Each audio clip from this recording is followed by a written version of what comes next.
Welcome back, guys. I want to talk about my Sword and Shield price predictions for 2025. So let's crack right into it. So we're going to breeze over a couple of sets. Sword and Shield base and Rebel Clash. Not going to do a lot. Not that interested. Let's move on. Darkness Ablaze. It has already seen a run up, but again, I can't see there being much movement. Maybe it goes up to $240 by the end of 2025, $250, something like that. And I'm going to be talking all in dollars for these prices, guys, because it's just easiest to compare it to TCG Player. A Vivid Voltage. Okay, I appreciate it's sat still for a very long time, but again, I think it's going to match Darkness Ablaze, a nice steady rise, because once again, it is gone now. It's gone. And the supply is only going to get worse and worse, well, lower and lower. It's going to match Darkness Ablaze, $240, $250 by the end of 2025. So now, the alternate art sets we're starting in. So, Sword and Shield has obviously seen a rise in January 2025. Quite an exponential rise on pretty much all boxes, except for Battle Styles, because it's still in stock in the Pokemon Center. However, I think that they're now going to stop rallying for a bit, because all the focus is going to be on Prismatic, Team Rocket, this Journey Together set. And then later on in the year, maybe the third quarter of 2025 even, maybe in the third quarter of 2025, they're going to have another rally and these prices are going to rise again. Battle Styles, still in stock on the Pokemon Center. I reckon that won't be long until that goes. I reckon by March this year, Battle Styles will be sold out on the Pokemon Center. So by the middle of the year, it will be 180, 200. So by the end of the year, it'll probably, again, be matching Vivid Voltage, Darkness Ablaze. About 250 mark. I do believe that is where it's going to go. It's just got to go out of stock. I know it's not the most in demand set, but at the end of the day, it's got alternate art. It's no longer in print. There's no way this thing gets reprinted. So 250 by the end of the year. Then we have Chilling Rain. Wow, it's like $300 at the moment. So again, it will cool down for a bit now, I believe. So by the end of the year, Chilling Rain is a difficult one. I reckon that it's going to rally up to about $400 by the end of 2025, because that Blaziken has sort of fallen off the burner at the moment. So maybe people return to Chilling Rain and go, oh, we're into that Blaziken again, we're into that Moltres. I don't think anything in particular will drive people to go back to it, but I do reckon people will go back. And $400 by the end of the year. The big boy, Evolving Skies. I know I said that Sword and Shield sets rise will see a cooldown after Jan 2025. However, I don't think Evolving Skies is going to stop throughout the year, because of the demand for Prismatic Evolutions.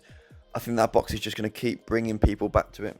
I think Prismatic Evolution is going to drive people back to Evolving Skies and sets similar to that. So I think Evolving Skies is just going to continue to rise throughout the year.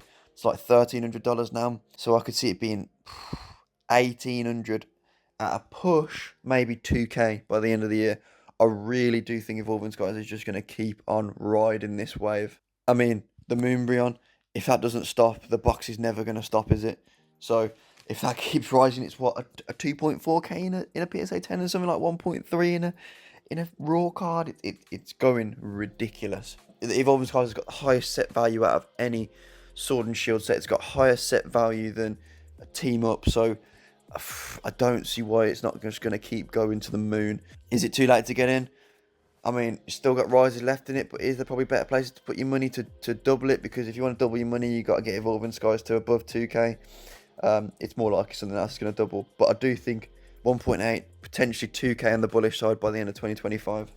Fusion Strike then. Obviously, this is the one that's getting all the attention at the moment, seeing nearly 300% rise in price at $400 at the moment. If you got in at $80 a box, you're laughing. Oh, I can't say I did. No way. I didn't see it that far into the future.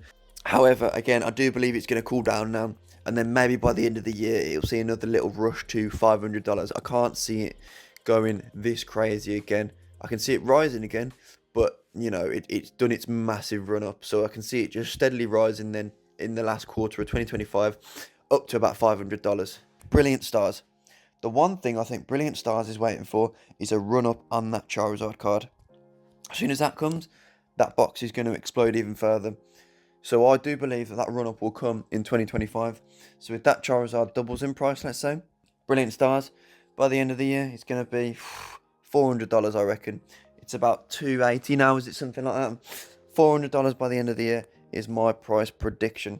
Astral, I'm going to be a bit more conservative on this, because obviously it doesn't have that big chase card. The Machamp isn't on the level of the Charizard, the Gengar, whatever it might be. However, if collectively those cards can all see a rise, the Machamp, the Starmie, a few of the other trainer galleries, I can see it being 320 to 340 by the end of the year. I want to say I'm a bit more conservative on this one. However, as with all the boxes, they're out of stock, so it's not necessarily just the cards in it now, it's the collectability of it. So I am going to be a bit more conservative, maybe too conservative on Astral, 350 by the end of 2025. So returning to another set with a massive chase card, obviously that Giratina. What is it, over $1,000 in a PSA 10 now? Way over that. I do believe this is going to rise again, almost in line with Fusion Strike, but just slightly lacking because although the Giratina is a massive card, Fusion Strike has that depth with the Espeon and the Mew as well. I mean, I know a Lost Origin has the Aerodactyl, but I don't believe they're on the same level as Fusion Strike. So, what did I say, Fusion Strike by the end of the year? 500? Lost Origin? 420, I reckon. 400 to 420 by the end of 2025. And finally, last but not least, the Lugia set. Silver Tempest. Again, that Lugia has seen a massive run. It's, what, like $600 in a PSA 10 now? So, if that continues to rise, this box will rise. However, I do believe that it's going to stagnate in a bit. So, a bit more conservative on this one. It's very similar to Astral. 350 by the end of the year.